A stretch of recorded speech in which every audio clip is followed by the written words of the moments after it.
he's going head to head with us. I just got a notification that he's going live. That bastard. That backstabbing bastard.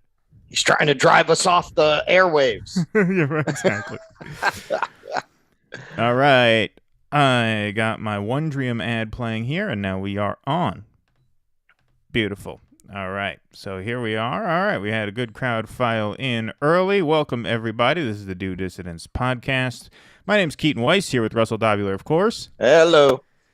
And we're welcoming back this evening one of our contributors who's written a couple of pieces for our blog, Mr. James Nagy. James, thank you for joining us. Pleasure to be here. Yeah, you've written a piece about Bubbles in The Wire, about how he's more noble than a lot of, white-collar professionals, and you wrote a piece in defense of San Francisco's smash-and-grab looters, which I thought was really good. So how are you enjoying that the was violent really crime wave in New York? Recall. Right. Well, I wanted to ask, how are you enjoying the violent crime wave in New York City? These must be great times for you. I've been dubbed the pro-crime correspondent. Yes, you're our pro-crime correspondent. And, well, you know what? To quote Mario Puzo, the Godfather, men with briefcases can steal more than 1,000 men with guns. One man with a briefcase can steal more money than 1,000 men with guns. There you go. That is the history of New York, more or less. My sister was visiting my other sister, and she, in the spate of the catalytic converter robberies, she didn't have one that they wanted to take, but they stole her tires and stuff. And they basically, these marauders in Bayside, Queens, they dropped every other car. They took the catalytic converter because that's, I know you've got a puzzled look on your face. No, it contains platinum. I haven't heard about this. It contains platinum. They're worth $1,400 each. Yeah, right. They're a fortune. Yeah. Well, it's not just platinum. Also, it's also I don't know, a number of other rare earth elements besides the platinum. But anyway, so they're not stealing it. They're not stealing it like we used to take shit to the Jawas behind Shea. They're stealing it for the elements. They're stealing it for the composite. They're parts. also quite bold. They jack up the car. You have to jack up the car. And they've got the gun with the bolts. You know what I'm saying? They just have to take out 5 bolts. Right. They drop it. They take it. It's worth $1,500 at the junkie. So do the math. You know what I'm saying? You steal 5 of those. You know what I'm saying? That's a nice payday. Yeah, that's anyway. Not bad. So my other sister lost her tires, and she snarkily said to me, "So are you going to write an article defending this?" And I was like, "Yeah, no, I'm not."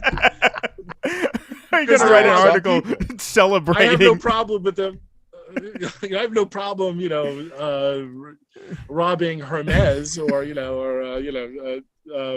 some big box, plate glass, designer retail outlet, or even Walmart. But when you're stealing from people, now I draw the line.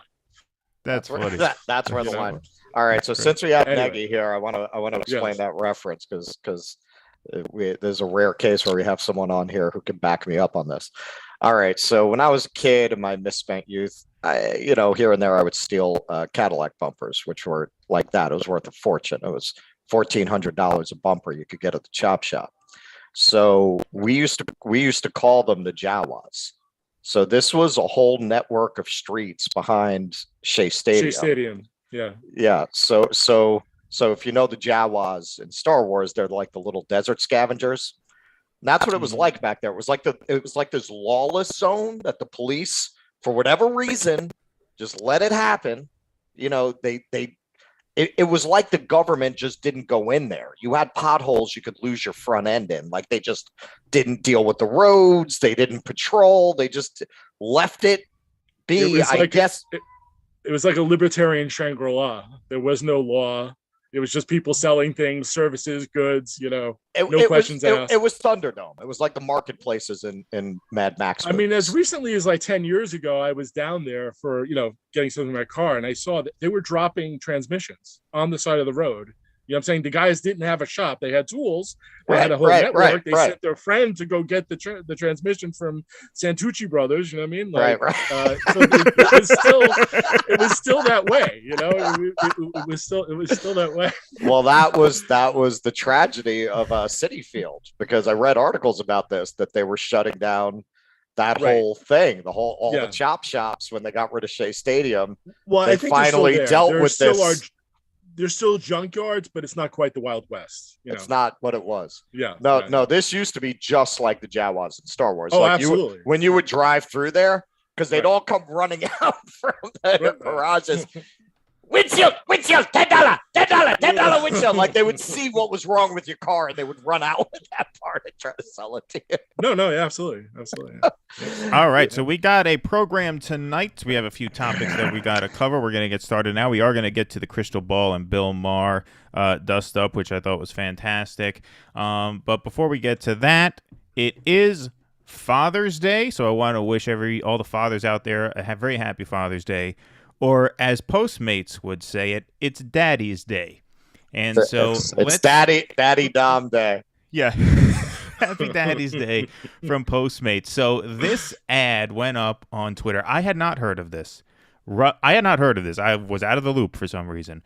Russell texted me, I think last night, and said, "Are we going to cover the Postmates ad?" And I said, "What the hell is that?" So I Googled it.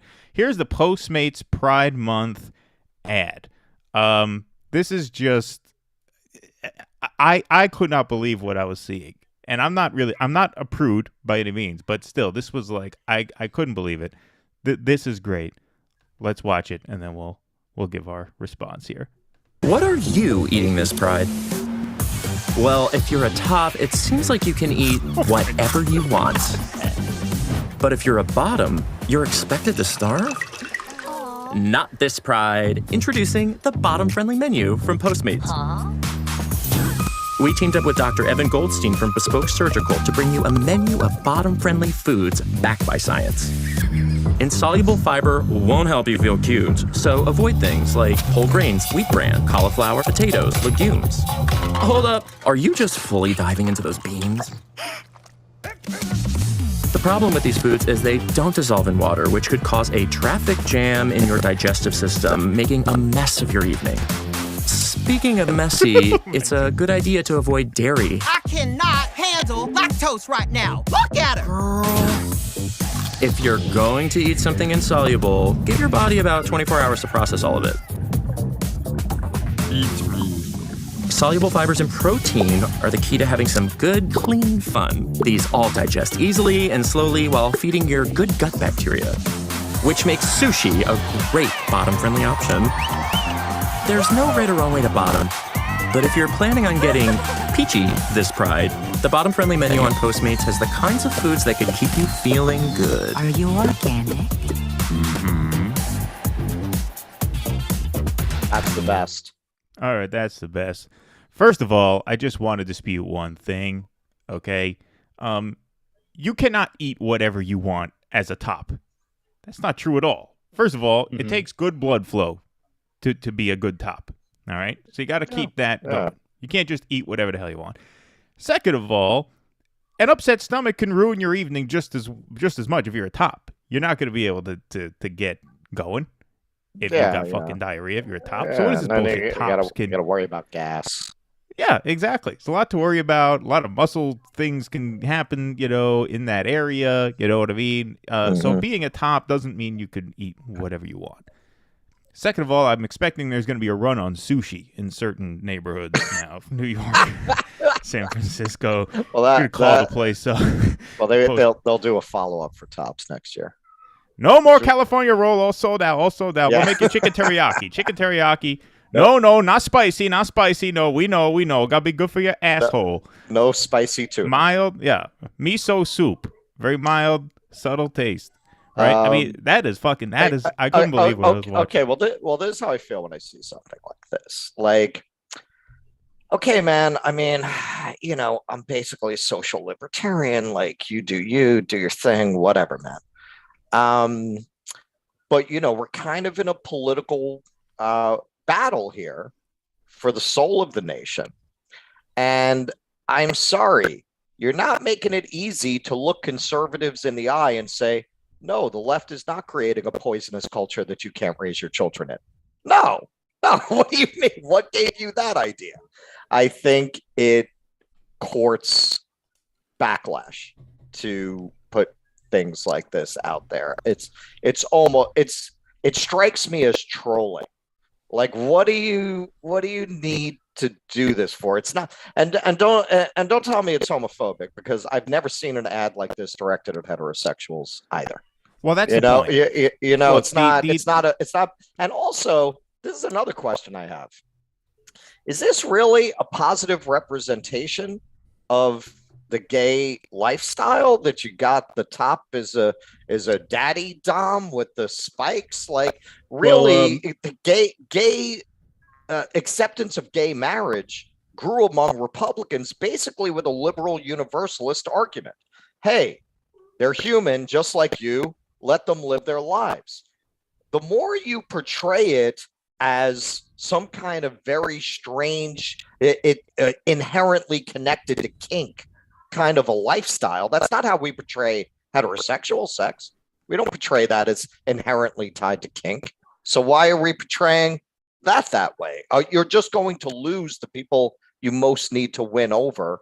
And I don't even think that's a fair framing. Of all the gay friends I've had in my life, I had one who was seriously into kink.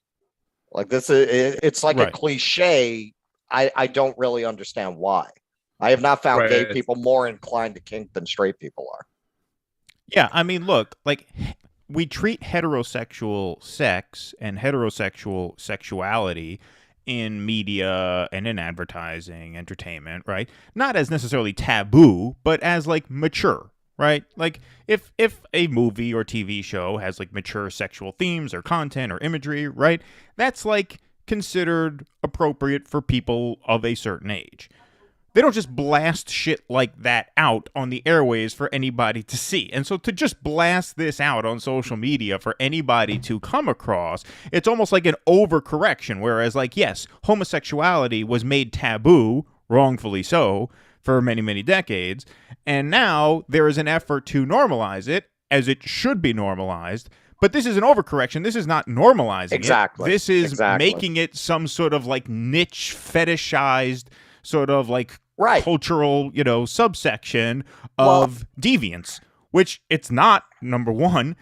And number two, you wouldn't put that subsection of deviance front and center on a social media ad if it was a man and a woman, because we don't perceive heterosexuality that way, as we ought not perceive it that way. Right. And so what is this for? You know what I mean? Right. You're right. I think it's trolling. I mean, to say that the left is creating a toxic environment may be a little bit loaded for certain people, not necessarily for me, because I kind of know where you're coming from. But what I'm saying is that it's overcorrecting in a way that is really not right to put out to a mass audience. Like, I thought the movie Bruno was sort of overcorrecting, but it was overcorrecting for a targeted audience of mature people. It was an R-rated movie, and it was for, socially liberal people back whenever that came out, 2009 or something like that, before gay marriage was actually won. And it was sticking a thumb in the eye of the social conservatives who wanted to keep gay marriage outlawed. And it was fun that way because it was actually counterculture, and it was targeted at people who could handle it, people who wanted to go and have a good time at the Christian right's expense. I saw that movie in theaters 3 times. I love that movie. I thought it was even better than Borat, actually. But the point is, I was a target audience for that movie. That movie was not just blasted out over Facebook and Twitter and YouTube. And this is something else. Look, I keep track of the conversation on the right. I keep track of what they're talking about. I keep track of their just like we have trending topics, they have their trending topics. And part of what they're honing in on with all of this is, why would you call an event that has people in drag stripping kid-friendly, which they do, but you would never bring your kid to a cisgendered strip show? You would never do that, right? Bring a child into a strip club. Right. So why is that okay? So it is very difficult to win that argument. That's what I'm saying. I'm for gay rights. I'm for trans rights. This shit's not helping. This is not helping. You're pushing it too far. You're pushing it into a place where you're going to get a lot of these people who are basically swing voters, nominally Democrats, wealthy suburbanites. You put this shit in the schools, you lay this on their kids, they vote Republican. Yo, if San Francisco can recall the school board and the DA, it can happen anywhere. That's San Francisco. So I don't think this is helpful. I don't think it's helpful to the cause. I don't think it's helpful to persuading the non-converted, and I don't think it's fair. I think it's connecting the gay lifestyle to kink in a way that we would never do with heterosexual sex. We would never portray it as inherently connected to that. You're othering gay people with an ad like that. James, what do you think? I warned you we were going to get into this. I actually did some. Yeah, I did some research, actually. I went on to the Reddit about this, and it's kind of really, they're really going at each other within the LGBTQ community. It's like 50 pro and 50 con. And it's really? And it's divided generationally. So basically, I thought it was divided along Gen top X and bottom and boomers, lines. That would have been my guess. No, Gen X and boomers are like this, basically Russell's argument that this is detrimental, and this is visibility at the expense of acceptance. You know what I'm saying? Like it's doing more harm than good. But then, the millennials and Gen Z argument is that at least they're taking this moment of pride, and instead of just like throwing a rainbow on it that's meaningless, they're trying to actually convey some sort of positive information. And as somebody who is not a bottom, who could certainly benefit from a bottom diet, I appreciate that, because I don't need to have a movement to be intimate, but I could use more regularity. So I didn't know that about sushi. I think they're actually fulfilling some sort of greater informational good. But yeah, suffice to say, I'm just saying that even on the Reddit, it's really controversial. It's like half. Well, I think the fact that the younger generation has a more favorable view of this, in a way, just goes to, in a way that itself plays into the right-wing narrative, which is that young people are being raised to they're being groomed. Right, they're being groomed. This is the groomer narrative. That's exactly what it is. I'm not saying that's what's happening, but I'm saying this definitely feeds that perception. How could you argue it doesn't? But they do have a point that there's a lot of just platitudes and like corporate posturing, and let's put a rainbow or a pink symbol and say pride, and let's move on with our lives. But what are you really saying? I'm saying, are you actually doing anything with this moment in this platform? You know what I mean? Well, but do you need to be saying this? Is this what you need to be saying? There are a lot of things you could be saying. No, you could do it. You could do a lovely documentary about the assassination of Harvey Milk. There are a lot of things that a corporation could say besides bottom friendly diet and kinkify homosexuality. Right. The eggplant's got the metal on and all that. You've got the metal, and then the bottoms have the ring. I just noticed bongs. The ring this time. I just noticed it this time too. Yeah, that's a little far. The ring. I would have thrown the line there. and then they're all peaches, so that it has that indent, but the doctor is an apple. Yeah, right. Yeah. It's come on, man. Come on. That's there's no need for that. That's not necessary. I'm sorry. Show me ads for hetero couple getaways in that vein, and then you can tell me it's not putting like a weird pal on gay people. Like I think it's actually insulting. That's what does that say? That's what being gay is about. And I think that community won acceptance with the opposite argument. We're just like you. Right. You won gay marriage by convincing everyone that, hey, everyone's free to live their life as they choose. And so, of course, gay people should be allowed to get married. What is it any of our business? Right. When you do shit like this over and over and over again, you make it other people's business. Right. Whether you should or not, that's how people feel about it. It's what my grandfather used to say. You could do anything you want as long as you're not asking anyone for anything. As soon as you ask other people for something, you make what you're doing their business.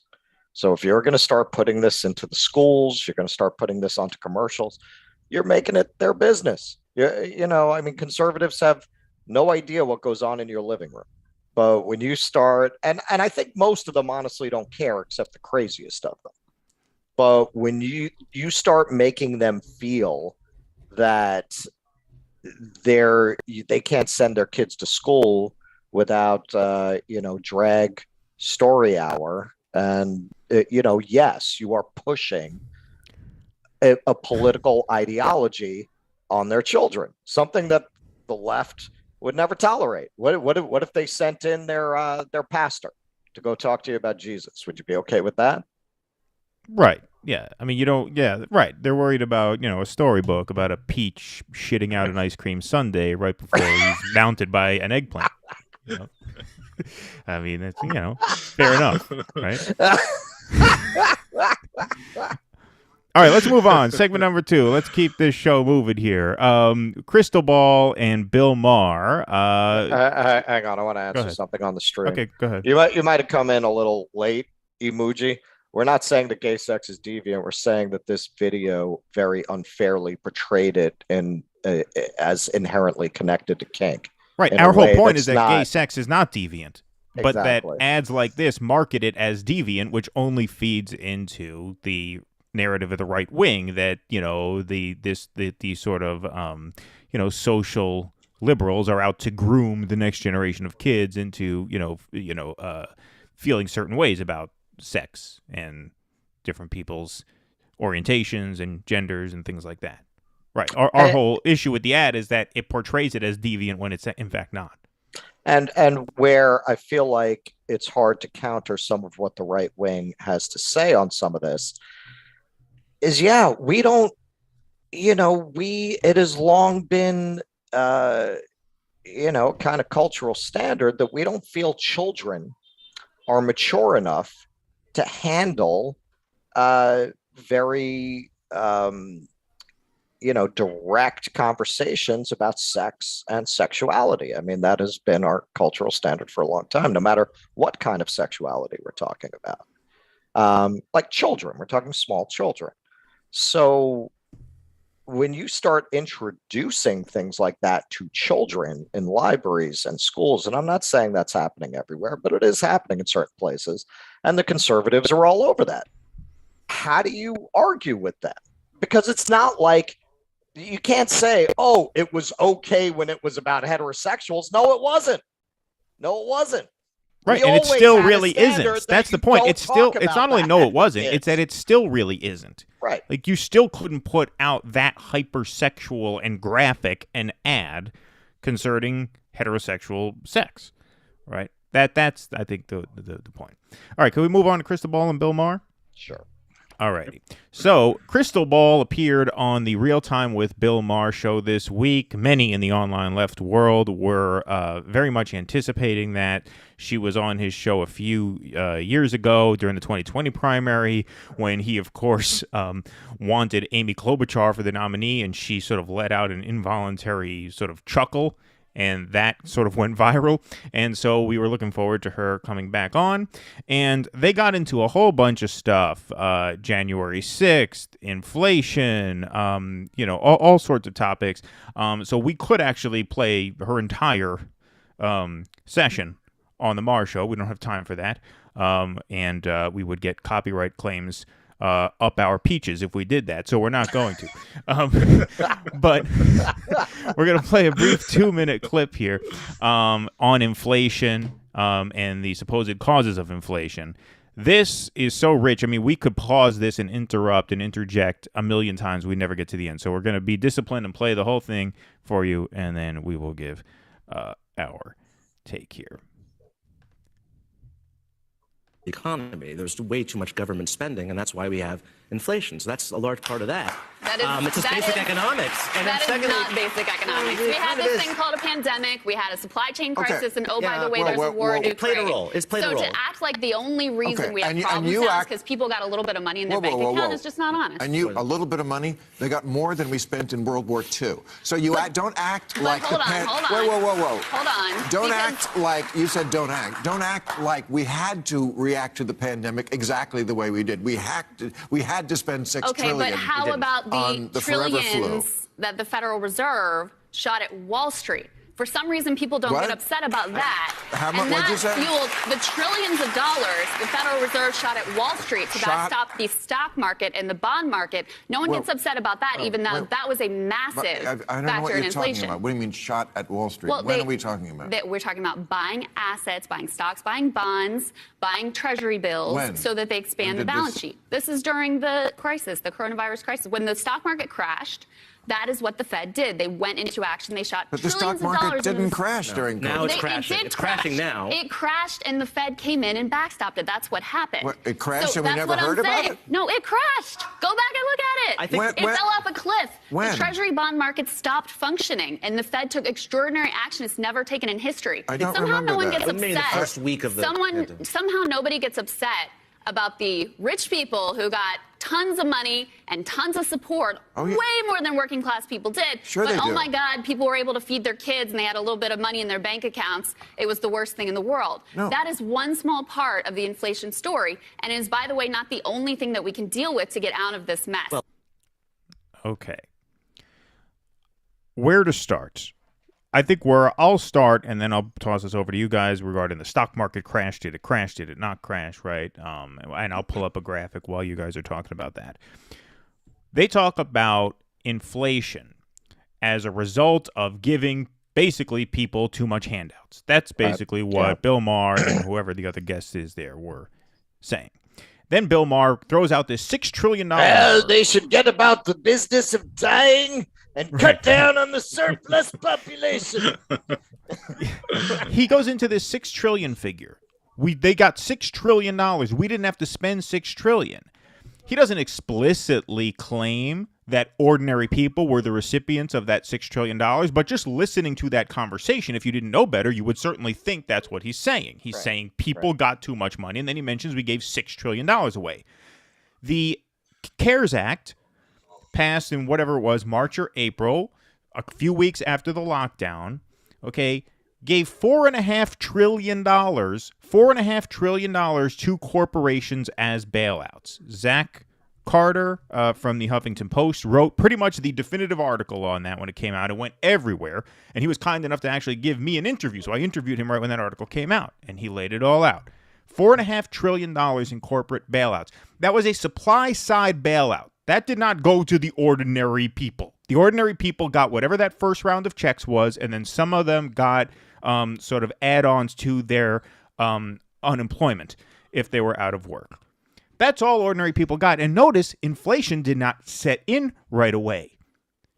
It wasn't until demand came back that we had inflation. Basic laws, supply, demand, right? Inflation occurs when demand grows faster than supply. If I have 5 gold watches that I'm looking to sell and there's only one interested buyer, if I want to sell all 5 of those watches, I'm going to have to give that one guy a great price, which lowers the price per watch.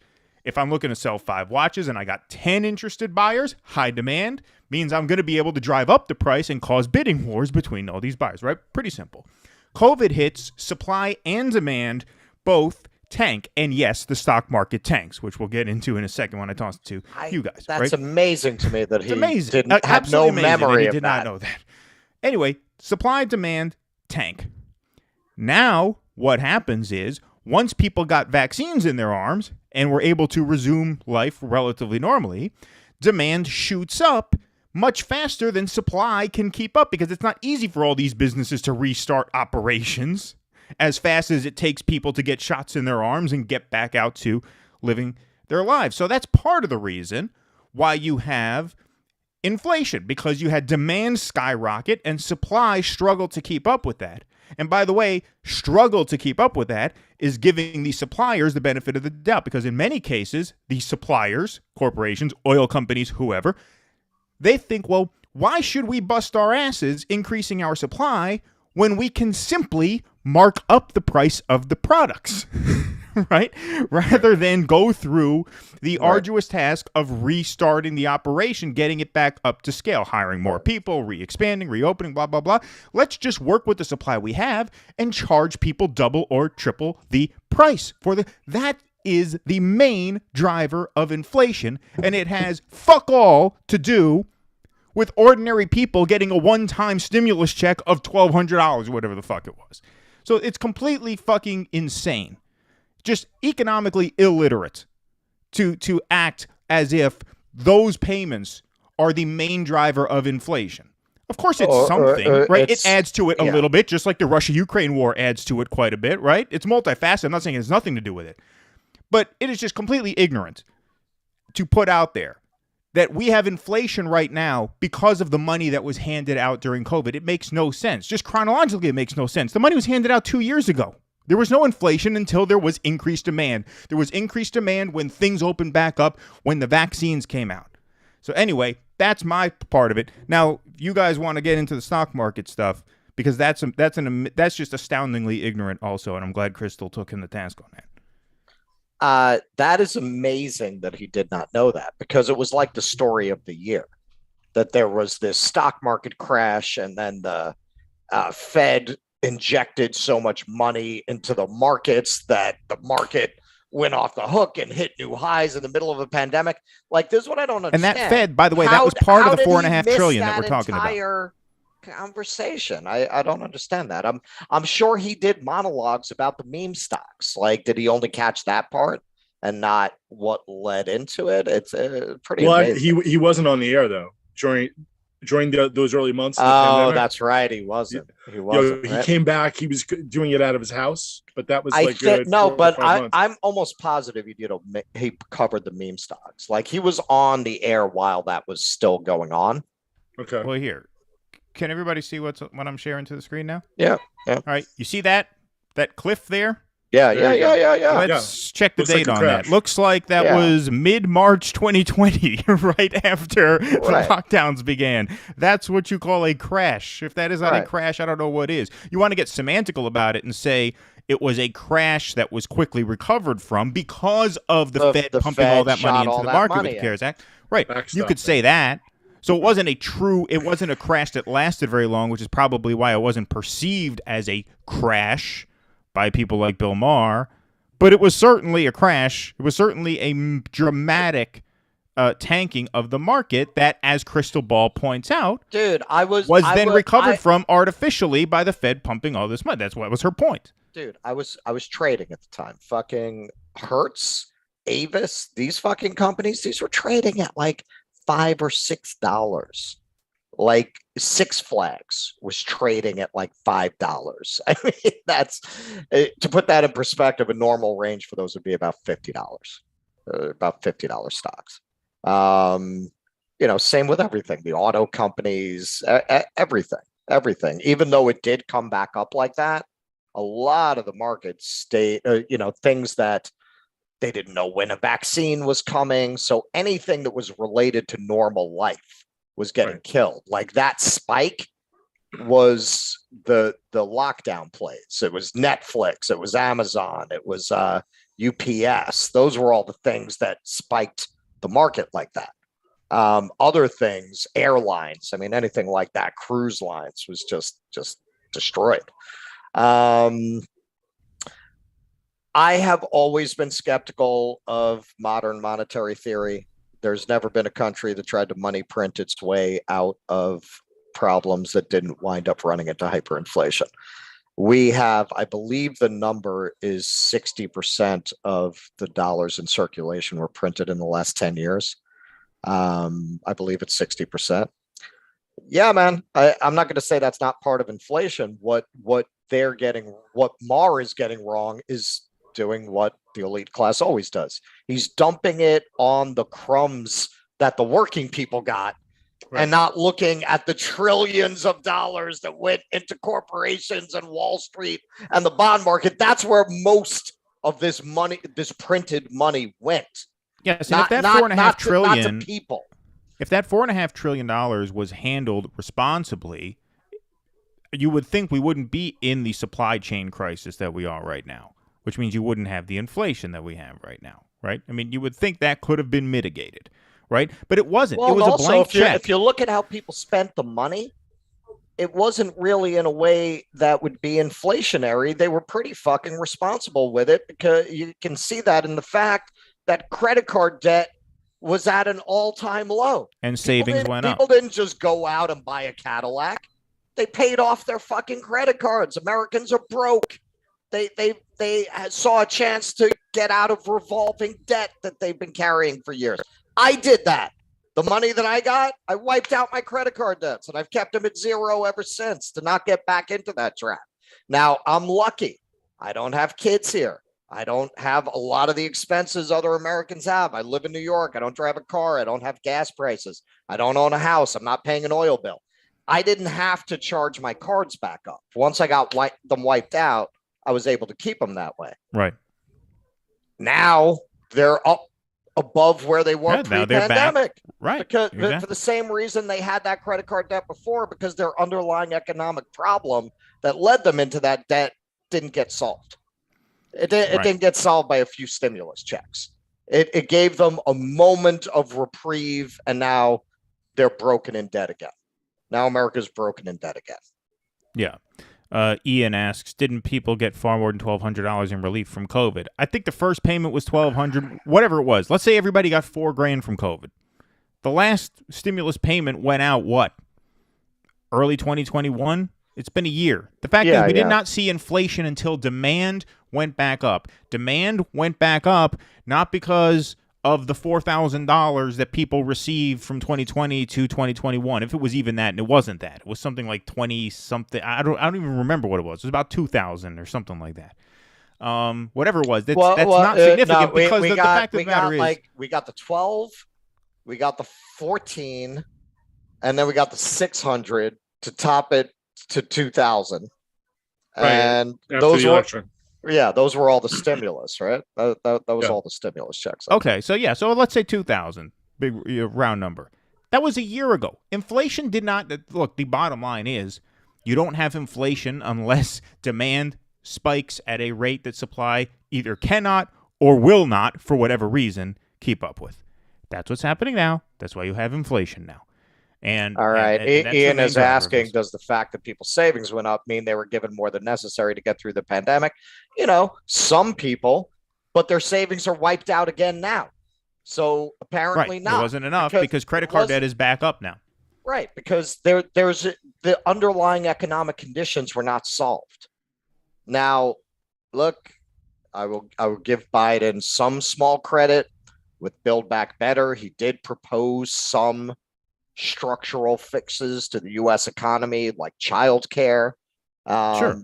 Which, looking back on COVID, when we get enough distance from it, somebody really is going to have to write a book about the class divide in how people thought about COVID. Because I think one of the most disgusting things I saw during COVID were the way that people who could work from home beat up on people who didn't want the schools closed, as if they were fucking ignorant savages. No, we don't have childcare in this country. What do you want? What do you want these people to do? The schools are most people's daycare. They can't afford daycare, and most people can't work from home. They don't have those kinds of jobs. Yeah, and look, I just had to add one more point before we move on to the next topic. When it comes to, I mean, this also ties into the "no one wants to work" meme, right? That whole thing. That CARES Act, as part, there were very few and very minor strings attached to getting that $4.5 trillion in money that we basically just gave to corporations. One of them is that they could only lay off up to 10% of their workforce for 6 months. After that, they could do whatever the hell they wanted. Keep the money. Do whatever you want after 6 months. Right. And so a lot of these corporations that downsized because obviously COVID was in no way, shape, or form solved after 6 months. It's really not totally solved now, even, obviously. Right. They were able to downsize. And now they're having a tough time getting workers back because they're not willing to pay them what they would need. And so they're figuring it's most profitable for them to keep their supply numbers where they're at and just charge out the ass for goods. Right. That's why that's mainly why you have inflation. Now, of course, this Russia-Ukraine bullshit is exacerbating that, and that's on Biden, in my opinion, right? There are other factors. I'm not saying that giving people money doesn't factor into that somewhat at some point, because that's demand side economics, and increasing demand, there's always a risk of inflation when you increase demand. But when you look at how much money was funneled into the demand side versus the gargantuan amount of money that was funneled into the supply side, it makes economic sense whatsoever that could be the main driver of inflation. That is economic illiteracy to contend that. Well, the reason that now you're seeing a lot of predictions of gloom, including from Michael Burry, the Big Short guy who called the collapse of the housing market, a lot of people are saying that the day that has long been predicted, when the Fed is out of bullets and really can no longer do anything to juice the economy anymore, that day is here, because now they're facing runaway inflation. So they can't possibly do anything to stimulate the economy. Right. So the economy crashes now. What are they going to do? Right. Because at this point, to juice demand any further without getting really tough with these corporations, but that's what you'd have to do. You'd have to threaten these oil companies, hey, listen, you're going to produce at a certain level, or else we're taking your tax credits and your tax breaks and your subsidies away. Right. You're going to have to start meeting minimum thresholds of refining, production, exporting, if you want to keep this sweet deal that you have going. And they probably have to do that in other sectors also. Right. But, of course, we don't have a president who's willing to do that. We have a machine politics, just George Clooney from Up in the Air. He's the sad bastard sent on behalf of the company to tell you how fucked you are. Yeah. That's who's running the country. And that's why he's so unpopular, right? Anyway, James, you have any final words? I'm going to prep our next segment. No, but in reference to what you just said, I don't know if you guys pump gas for yourself very often, but I do. I drive. So James is an Uber driver. That's why we invited him this evening, and we're going to talk about the gig economy in a few minutes. But yeah, I drive for a living, and so do you. So yeah, we pump gas a lot. Go ahead. I'm sorry. More than 50% of the pumps has the sticker "I did that." Yeah. Where he's like the Biden, Joe Biden, "I did that" sticker, looking like an idiot and pointing, "I did that." You can't pump gas in Long Island without encountering a finger pointing at the idiot in the air telling you you're screwed. Well, the interesting thing about that is that, Joe Biden, I mean, it just shows how politically inept this man is, that his response to all this is to brand this the Putin price hike. Because as I just explained, there are organic causes of inflation that we didn't sanction Putin, we sanctioned ourselves. We're fucked on fertilizer. We're fucked on oil. Who did we hurt? The ruble is stronger than it was before. I think the Russians just made a record amount of profit on their gas sales. Who sanctioned who?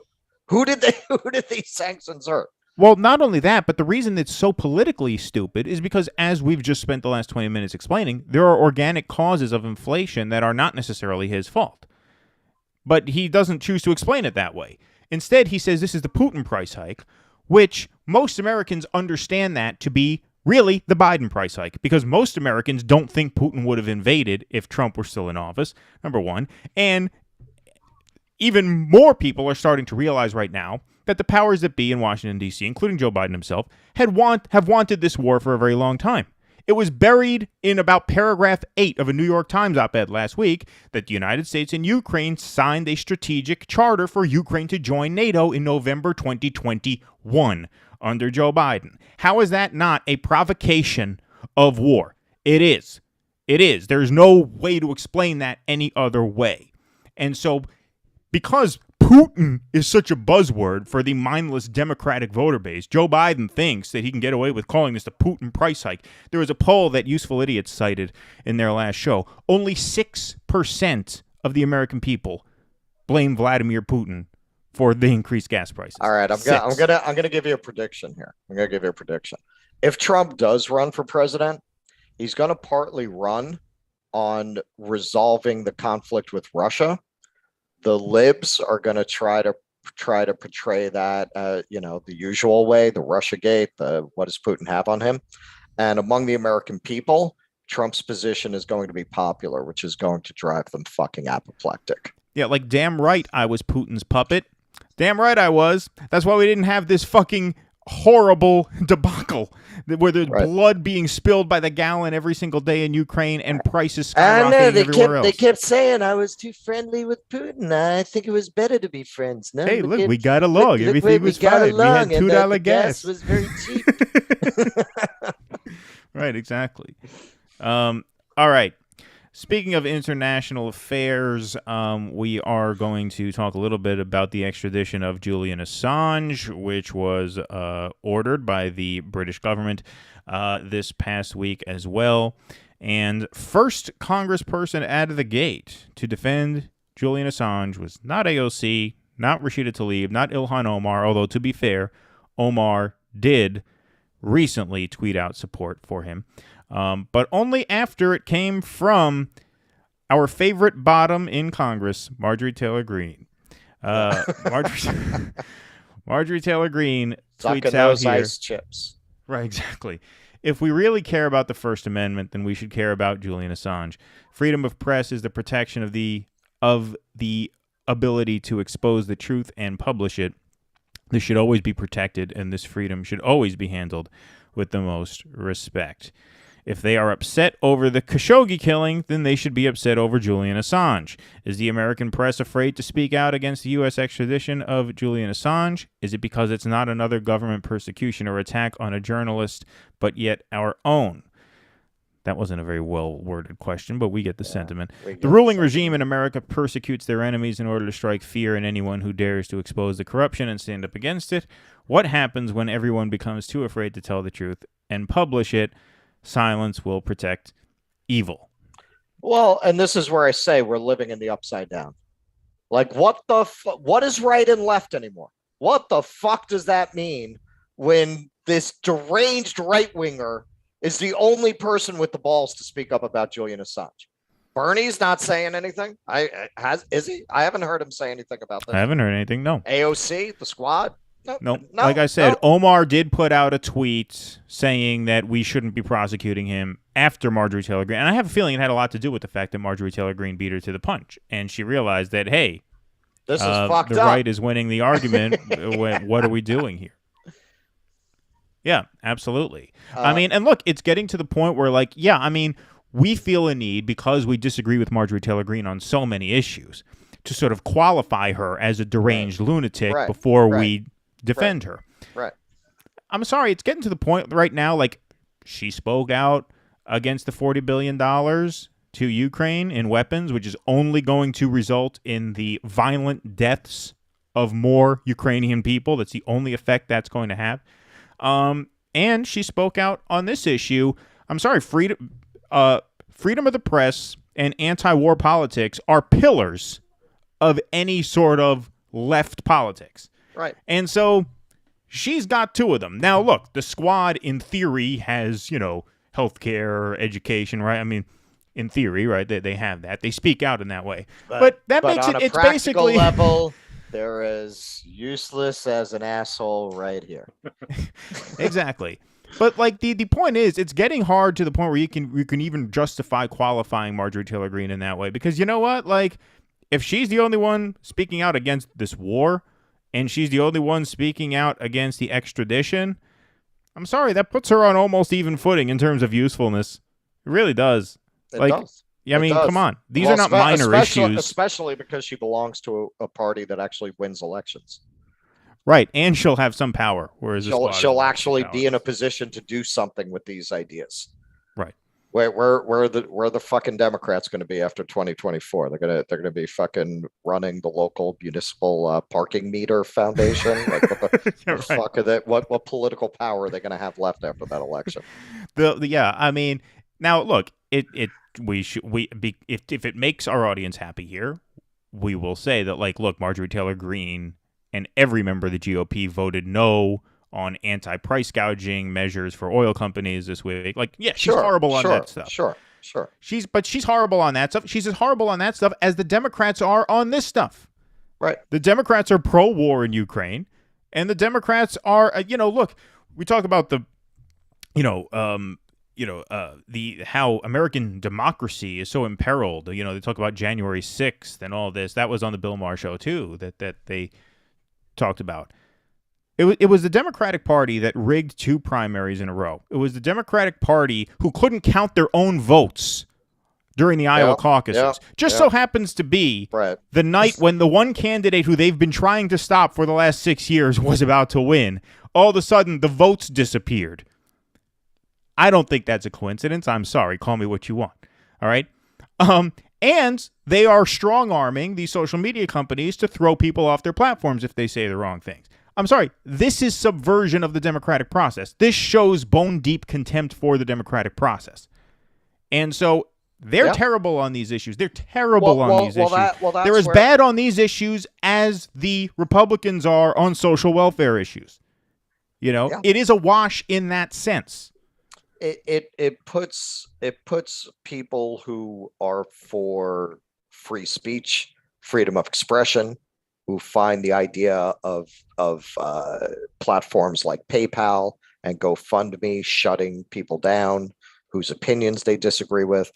For people who find that terrifying, you're given a Sophie's choice here in elections. I mean, if you are going to vote for either one of these parties, it's not a no-brainer which one you vote for.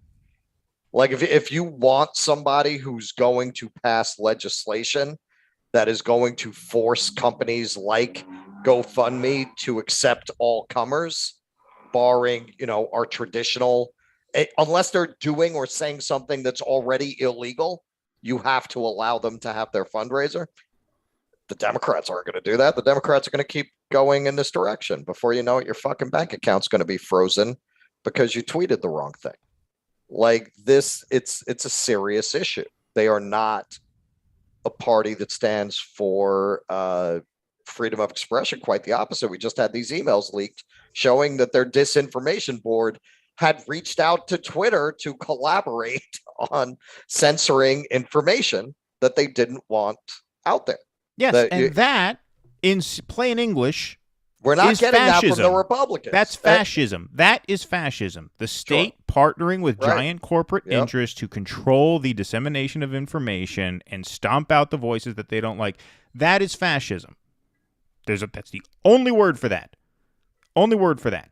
And now they're talking about, we have to go and vote blue to save democracy this year. It just shows you what we said the second those 2020 primaries were over, which is this country is finished, no matter what. We said that all throughout the campaign. Yeah, okay, vote for Biden if you want. It's not going to fucking do anything. The country's done. And that's being proven right now because notice the same people who told us we had to vote for Biden to save democracy are now saying democracy is more imperiled now than it was back then. And we have to vote what happened? Because it's on a continuum. I thought we were saving it. Right. I thought we saved it. I thought that was the whole point, but no, you didn't save it. We're reaching out to the country, I thought. Because none of the conditions were reversed by electing Joe Biden. As we told you, they would not be because they cannot be. Right. And so, that's what's going on here. This is Jimmy Dore's argument. That's what he keeps saying. You keep voting for these 2 corporate parties, and then when the one doesn't deliver, then people go and vote for the other and nothing really changes. And you really can't argue with that. No. Jim, I know you think sometimes we go a little too far on this tack. So you have any thoughts on this? I mean, with Marjorie Taylor Greene, a stopped clock is right twice a day. Good for her. She said the right things. I don't know how much of that is virtue and how much is that of trolling the left, trolling the Dems. You know what I'm saying? Like, yeah, but the reason. Yeah, but you have a lot of establishment Republicans who would not all of them, kindly none of the other Republicans. Even Mitch McConnell's not on that page. Right. Yeah, exactly. So that's what makes me think that, it's more than just a stopped clock because she didn't just stumble ass backwards into this. This was obviously a conscious decision to stake out a position that is deeply unpopular among both major parties. Yeah. And the only places you really see that kind of courage now are on the right, from her, and there was the Massey guys, voted against the $40 billion as well. I mean, it's like I said, don't get me wrong, it's more an indictment of the left than it is praise of the right.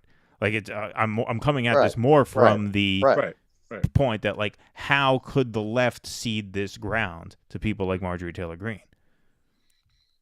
Well, it's easy to cede that ground when, the lobbyists come in, they start writing checks, and you get a little PAC money coming your way, and, now all of a sudden you don't see it, you're not taking a stand on principle anymore. You're just going along to get along.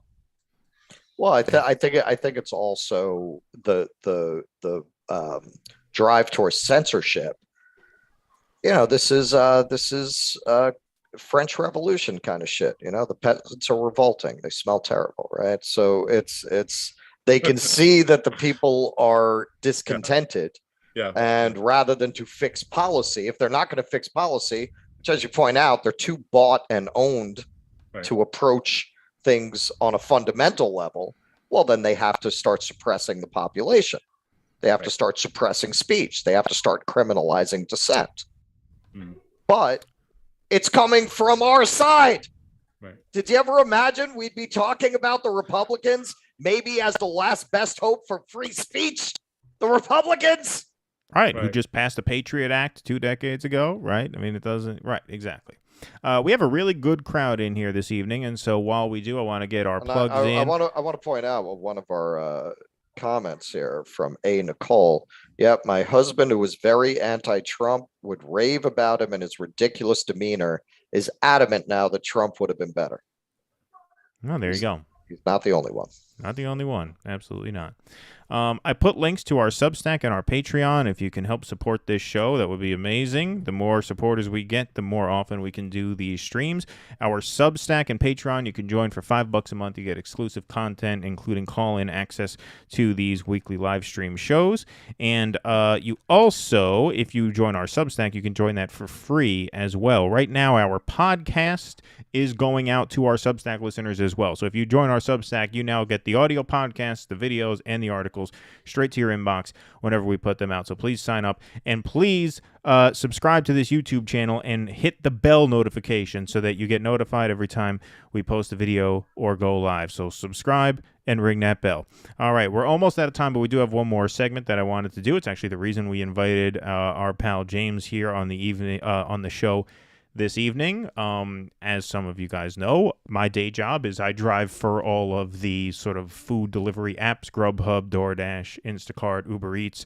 James is a gig worker, drives for Uber, and it was in the news this week that the CEO of Uber is getting frustrated by the lack of new drivers signing up, which is leading to increased fares and wait times for customers. So we were talking a little bit before we went on air about the dynamic at play in terms of how the inflation and stuff is affecting gig workers. And James, do you want to just speak to that a little bit? I know you told me some of it before the show, but if you want to go again. Right. Well, I mean, I think it's okay. There's a steep learning curve to make Uber driving profitable. And honestly, it takes like probably a good 1.5 to 2 years. And even now I'm doing this like 6 years, and I'm still learning things. And like, so now I'm at a level where it actually is profitable for me. But for most people just stumble into it, there's all sorts of well, number one, gas prices is definitely the number one thing that's stopping people who have like done it before from doing it again. You know what I'm saying? I used to drive Uber and Lyft. I don't drive Uber and Lyft anymore. I only do food now. So at 55 cents a mile, do the math on mileage of the average car. So now, speaking of 55 cents, that is like the fuel surcharge that they instituted. Like good news. They tried this out like it was a big announcement. Like, we're helping you. We hear that the gas prices are terrible. There is now a 55 cent surcharge, and we're going to pass that on all to you. That's all yours. Like, what is the minimum amount that you could possibly imagine that they would like add to a gas for the 55 for gas is now cents double a ride. Right, not a mile per ride. It would be $1, right? Per ride, yeah. Right, no, 55 So cents. it would be like $1, right? They can't even do $1. You know what I'm saying? And actually, this has actually probably worked out well for me, because a couple of times I've had passengers like, "Are they doing anything with the gas prices?" I was like, "Yeah, hell yeah, they are. 55 cents." And you know what? That goes all to me. They're not taking any piece of that 55 cents. Like 55 cents of mine. Like, no, it's 55 cents a ride. Per ride. They're like, really? I'm like, yeah. And then like more often than not, they leave a better than average tip after they've had that little conversation with me, So yeah, gas prices, and also just, I was explaining to you, I was talking to you about how like they used to have a bonus structure for when there was like, more demand than supply, inflation, whereas like a multiplier. So you could get twice the amount for a regular ride, 3 times, 4 times, 6 times when the bar is closing and it's the most busy. They still charge that, but they don't pass it on to the driver. They it's dollar bonuses. So it's like, $2 extra for this ride, $4 extra for this ride, $6, right? And then when you finish the ride, you can do the breakdown of what Uber got and what you got. And it's like on a busy time. And it's like, let's say you took a $7 bonus ride. It's like Uber charged the passenger $93 and you got, $21. Right. Exactly. Yeah. You know what I'm saying? And it's like, it's not their car. It's not their gas. It's not their wear and tear. It's not their repairs. It's not their depreciation on the vehicle. Yep.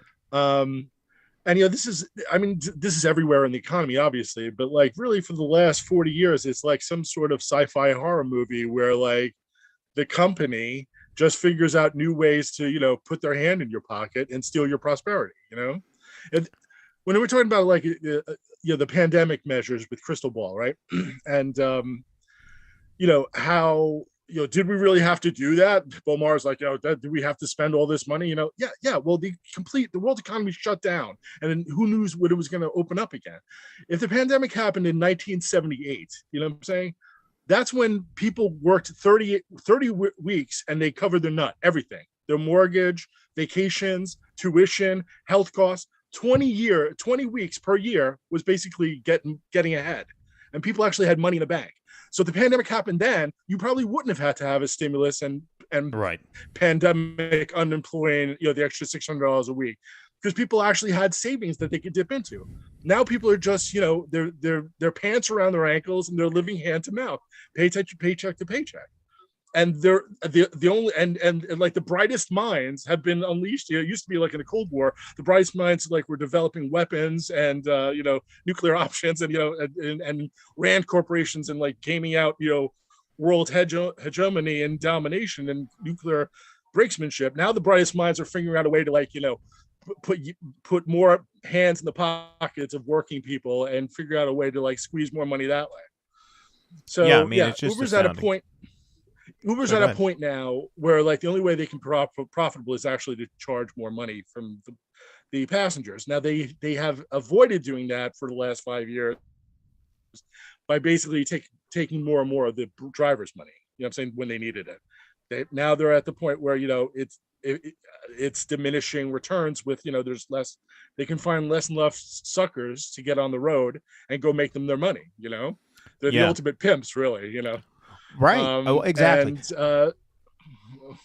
No, sorry. And go ahead. So, and now they're going to have to start charging more, and then that's going to decrease demand. Anyway, go ahead. No, I mean they have been one of the reasons I don't drive for Uber and Lyft anymore. For part of it was COVID. I figured, why share a car with somebody during a pandemic when I don't have to? But also with the food delivery, you make so much more, because one of the things that people should know about Uber drivers is they don't know how long the trip is or where the trip is going at the time they agree to accept the ride. The way an Uber request comes up is it says, okay, there's a request. It's going to take you 7 minutes to get to the passenger. You're going to have to drive 3 miles to the passenger. It's going to take you 7 minutes. That's all you know.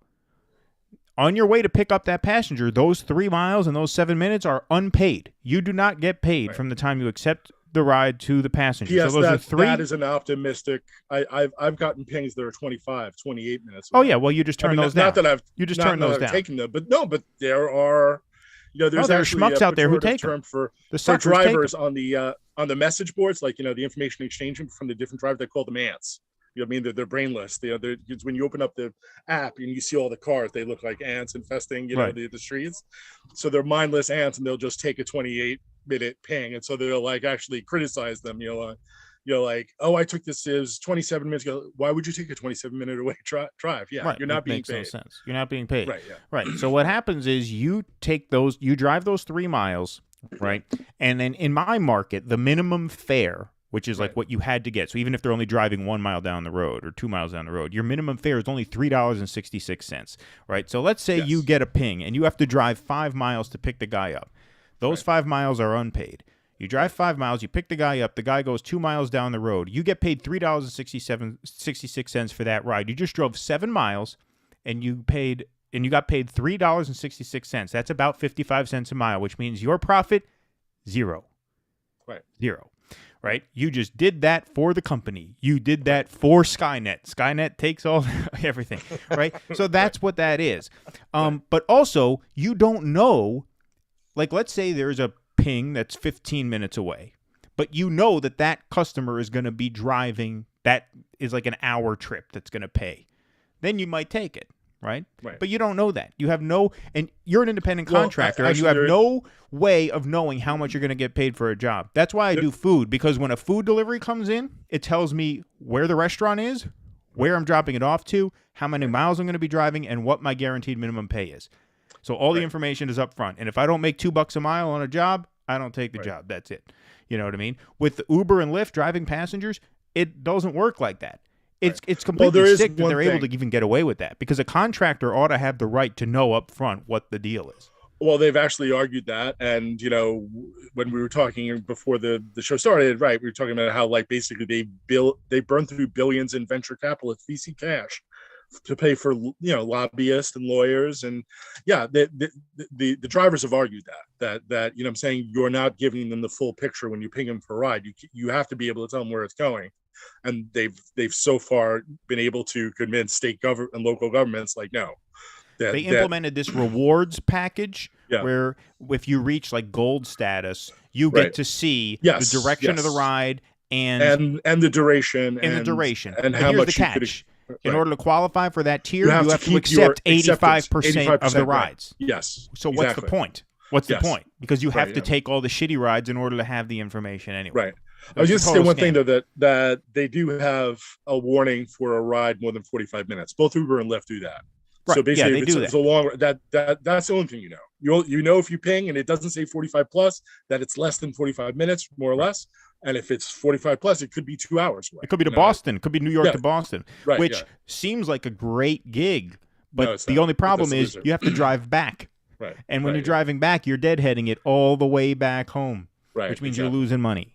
So it's crazy. It's crazy. That's why I stopped doing it. And that because the food is just so much better. I mean, I went out the other day. I worked 9 hours. I made $300. I drove 70 miles. Right. You know, and they also, by the way, instituted, besides the gold status, you know, all these incentives that they're trying, both Uber and Lyft, that they're trying to, like, you know, if you do 60 rides, if you do 70 rides, you get an extra $150, or you do 80 rides. But to do that many rides, you've got to accept 90% of the jobs that come your way. And then they'll play a game. When you've got 59 rides, you need 60 because you have to agree at the beginning of the week, like, how many rides you're going to do. So, and you're at 59 and you've got like 2 hours to go, and all of a sudden, mysteriously, you won't get any pings. Right. You know what I'm saying? All right. So listening to all this as somebody who fortunately doesn't live in this hell, you know, man, I mean, it strikes me as a throwback, man. It's a throwback to I owe my soul to the company store. Yeah, well, absolutely. Exactly. Right. Coal mining is like they paid you per pound, and you know, they charged you for your equipment. Right. It's a virtual factory town, basically. Right. Yeah. That's exactly what it sounds like. It sounds like a throwback to factory work. Well, I think that, I don't think like that's pre-union factory work. Right. That's not a coincidence. It's like the economy, the way it's structured now with the gig work and everything else, like it's starting to resemble the way the economy was during the Gilded Age, you know, before the labor movement, you know. Right. I mean, I'm always shouting about this. Do you know there are actually companies now that don't give health insurance, like regular, like, of course, yeah, sure. Keyspan doesn't, National Grid, new hires, they just don't give it. I'm confused. I thought we lived in the system where you got your health insurance through your job. How could there be a job not, this isn't like working at Burger King. This is like, you're maintaining the electrical grid or whatever. I don't know what Keyspan does actually, but you understand what I'm saying, and then also very often, with the young workers, and I've overheard conversations about my Uber. It's like they'll bring them on with no health insurance because they know they're on their parents' insurance until they're 26. Right. So now they're like, okay, well, I was an unpaid intern out of college. Now I'm working, and like, it's like they're dreading 26 like it's Logan's Run. Like they're gonna the Sandman's gonna come to them seriously. And they're like, then they have the conversation with their employer, like, so I'm gonna go on the insurance. Like, yeah, no, we can't do that. Or they'll put them on there, and then they'll put them in a completely different tier, where basically they take half their paycheck, where the company is only like giving like $100 a month, and they want you to pay the rest of it. You know what I mean? Yeah, it's really the frog in the pot. It's really the frog in the pot where the temperature goes up, 1 degree every few months, and people just don't notice it. Right. And I think we're past the tipping point, even. Yep. Well, anyway. It's creating social instability. There's never been a country that had this level of wealth inequality that didn't have social instability. People have been paying attention, have been warning about this for a very long time, and now we're here. We're getting, yes, there are individual factors in these mass shootings, but it's symptomatic of a society that's coming apart. It's a society that's a pressure cooker. And when Krystal Ball was on Bill Maher, right, and he wanted to talk about the criminality of January 6th, and she wanted to talk about the root causes, and he was like poo-pooing it, and they were like going back and forth, and he was they robbed the liquor store. You know what I'm saying? That's a fascinating analogy, obviously, and she could not get either of them or the neocon also on the panel to engage with the whole idea, like, well, why would people be so desperate as to do this to begin with? They don't want to hear that. Right. And that's why their country's going to hell, and that's why the country deserves to go to hell. And even Bezos's WAPO actually, in a moment of clarity, dug into the economic status of the people who rioted on January 6th and came up with a disproportionate number of bankruptcies in their history, and poverty, and lost jobs and lost businesses. Even establishment rag, Bezos-owned rag and good standing WAPO acknowledged that, and they couldn't on that panel. Yep. They wouldn't even shut up long enough for her to finish her point. Not only would they not engage her on it, they wouldn't be quiet so she could actually finish making the point. Right. All right, so I guess that brings us to the end of this program. This was a great one. We had a great crowd, a great chat. Thank you guys very much. Thank you to James Nagy for coming on. It was great to talk to you again, man. Come back anytime. It was fun. Thanks for having me. Absolutely. All right, guys, so we are going to sign off here. This will be up on the podcast probably Tuesday, maybe tomorrow. Make sure you're subscribed to the audio podcast and to the YouTube channel so you can get all of our stuff. And I put the links into Patreon and Substack, dudissidents.substack.com, where you can get all of our stuff when we put it out. Podcasts, we have our own podcast feed on Substack now, so you can get all the audio shows there, all the videos, and all of our written pieces, so you can get James's next article where he taunts his sister for having her car jacked up. Whatever that was. You're destroying the earth with the greenhouse gases. You should drive a bike. It's all your fault. Exactly. Karma. All righty, guys. Thank you very much. It's great to see you all again. Be safe. Be well. See you next time.